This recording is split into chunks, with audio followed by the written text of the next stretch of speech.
Hey, YouTube world, we are back. Hope you are having a great weekend so far.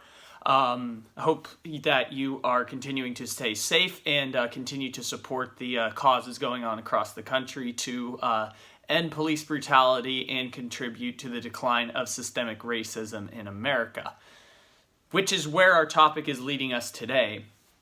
Because there are some misconceptions around the whole Colin Kaepernick situation from previous years. Now that the NFL has put out a statement basically saying we were wrong to blackball Colin Kaepernick, and that the conversation has totally shifted, the big overwhelming thing that people are saying is like Colin Kaepernick might be signed by an NFL team in the coming days.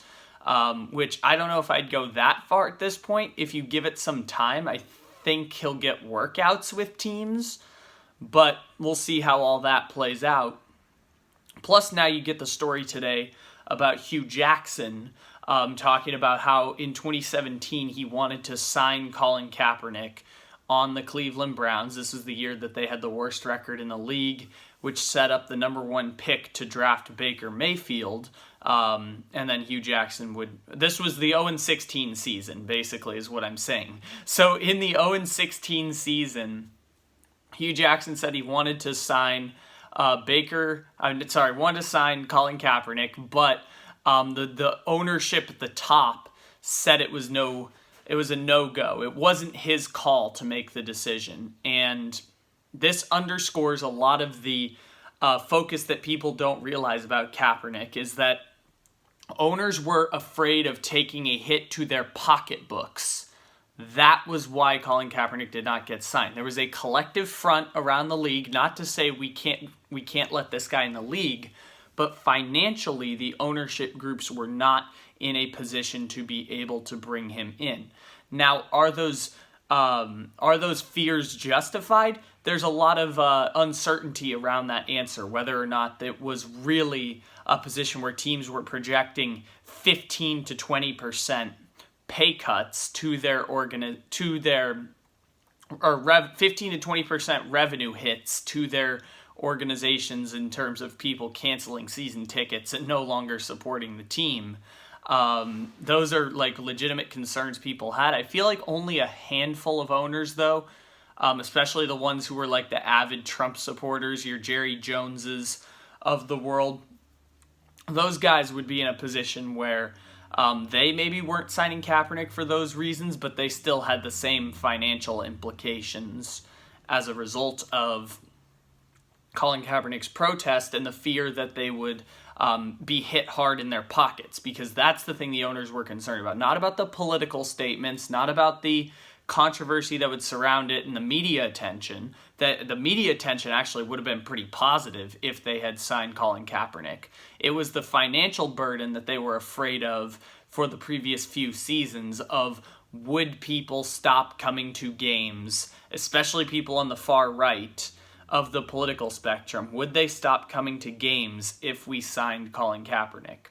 So people always conceive it to Colin Kaepernick wasn't blackballed. Colin Kaepernick wasn't signed for XYZ. People don't realize, or at least aren't willing to admit, that the reasoning is almost 100% financial. And like I said, only a few ownerships, like your Jerry Joneses, were actually like avid, we cannot support Colin Kaepernick and the movement because of who we support politically. The majority of it was financial implications. Those financial implications are nearly gone at this point if they weren't already non-existent before. And like I said, there's a lot of uncertainty surrounding whether their projections were accurate, whether their fears were justified, or whether they were just fears themselves, which the saying goes, fear is just false evidence appearing real. So we don't know quite where they land on that spectrum. But the overarching point still stands that Hugh Jackson is underscoring this point that ownership wasn't going to allow the teams that wanted to sign Kaepernick to sign him. And we kind of knew this, we just were kind of stupid as a media force and weren't willing to look at the full picture. The Seattle Seahawks had workouts scheduled with Colin Kaepernick, and they had to cancel them after scheduling them because ownership got involved. And this is Paul Allen. This is woke ownership getting involved, because just the idea of a workout was creating backlash among their ownership group. Steve Bisciotti, the owner of the Baltimore Ravens, had the famous line of the "Pray for us" when they were thinking about signing Colin Kaepernick. Just considering the idea that he let slip in an interview that they were considering signing him and that people should pray for them. It's the same idea as that ownership groups weren't going to approve general managers and coaches signing Colin Kaepernick or even having an affiliation with Colin Kaepernick, because they didn't want to be part of any of those conversations nationally about Colin Kaepernick and re-aggravating the conversation with the flag and the issues that had gone on with Trump over the previous years in regards to the issues.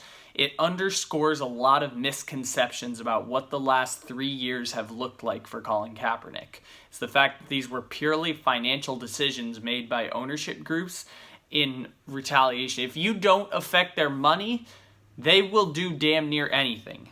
Especially billionaire owners of football teams. If the only time they will step in and say no is if it affects their bottom line, and even then they will take a step out and sign the Greg Hardys of the world and sign the Kareem Hunts of the world. It's the issue just comes when you're in a position where the bottom line could be hit so significantly, like the way it happened with the NBA and the whole China situation.